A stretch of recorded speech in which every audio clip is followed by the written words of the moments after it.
Nokiaan 75 kilometrin mittaisen väylän etenemistä ovat viivästyttäneet alueen lähes 300 maanomistajan tarpeet. Reidiltä on kaadettu 1500 konemottia puuta, tilakohtaisesti puuta on enimmillään jopa 40 kuutiota.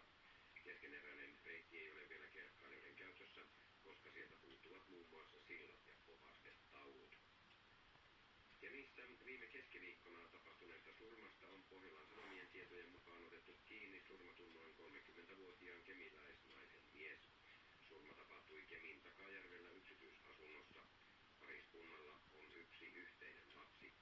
Lapin poliisi on vaitonainen surman yksityiskohdista, sillä kuulusteluja jatketaan tänään mahdollisten todistajien osalta.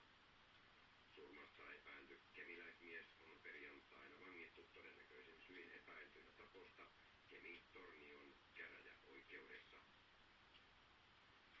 Ilmatieteen laitoksen mukaan